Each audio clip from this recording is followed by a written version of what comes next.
BJP से हमारे साथ गौरव मिश्रा जी हैं और वाराणसी में प्रधानमंत्री नरेंद्र मोदी की ये रैली 13 तारीख की ये रैली, क्या उसके बाद वाराणसी के अलावा पूरे देश का समीकरण बदलने वाला है?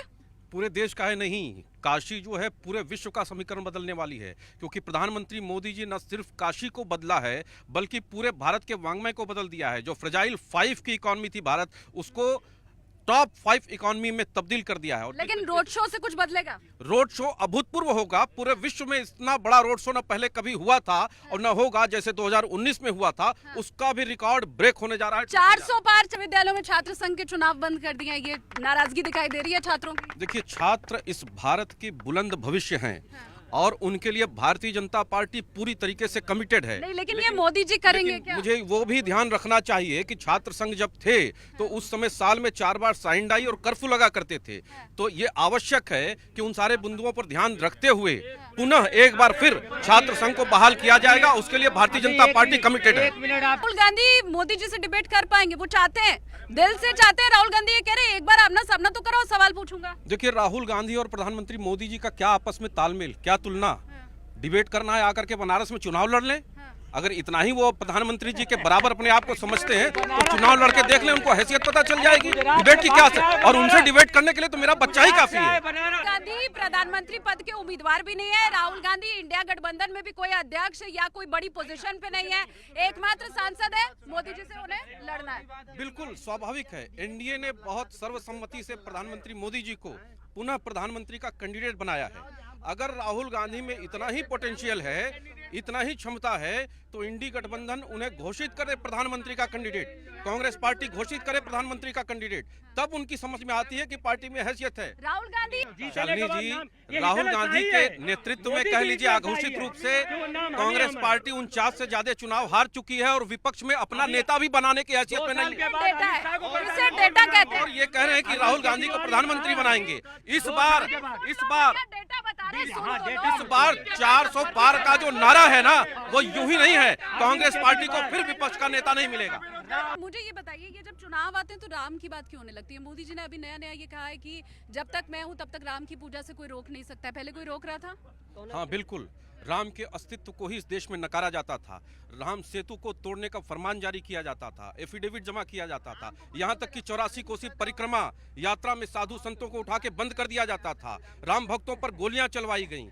और बताइए, मुजफ्फरनगर के दंगों में जो दंगाई थे उनको अपने घर में बैठा करके बिरयानी खिलाने वाले लॉ एंड ऑर्डर की बात करेंगे। और राम की जहां तक बात है, और अभी बलात्कार की बात हो रही थी, ठीक है, बीएचयू में एक कांड हुआ और वो जेल में है। शांत रहिए, वो जेल में है, वो जेल में है। कुलदीप सेंगर जेल में है। लेकिन सपा सरकार ने एक मंत्री को, एक बलात्कारी को अपने यहाँ मंत्री बना करके रखा था और आज इंडी गठबंधन उसके साथ खड़ी है। सपा सरकार ने बलात्कारी को मंत्री बना करके रखा था, आरोप है। कौन? गौरव जी लगा रहे हैं। ये रेवन्ना कौन है कर्नाटक का? और रेवन्ना कौन है? रेवन्ना कौन है? ठीक है, जिसकी वहाँ नहीं, उनकी बात कर। इंडी गठबंधन की वहाँ सरकार है, बंद करे, गिरफ्तार करे उसको। रेवन्ना को गिरफ्तार करिए। चल रहा है ये दरअसल कह रहे हैं आपकी सरकार बंद करिए। ये दरअसल झूठ बोलना। आपकी सरकार नहीं है? बिल्कुल नहीं। ये अरे आपकी सरकार नहीं है? मैं क्या बात कर रहा हूँ? ये झूठ बोलने के अलावा इन लोगों को कुछ नहीं। सवेरे से शाम तक सर, गौरव जी पूछ रहे हैं आपकी सरकार है, रेवन्ना को अंदर डालो ना।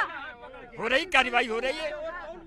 शर्म की बात है कि प्रधानमंत्री जी जाके मंच से उनको जितवाने की। सर क्या कार्रवाई हुई है? पकड़ लिया? कार्रवाई हो रही है। अग्निवीर पे भी सब एक सुर में बोल रहे हैं, वापस होनी चाहिए। और अच्छा, कांग्रेस के मैनिफेस्टो में दूसरा किसानों का भी सवाल है कि किसानों के साथ जाती हुई है, सरकार ने ध्यान नहीं दिया। देखिए, अग्निवीर पे शालिनी जी मैं आपको बताऊं, अग्निवीर एक ऐसी क्रांतिकारी योजना है जो युवाओं को सेना में अपना अंशदान देने का अवसर न सिर्फ अवसर देती है, बल्कि जो आपके हिसाब से क्रांतिकारी है, उनको नहीं पसंद आ रही ना।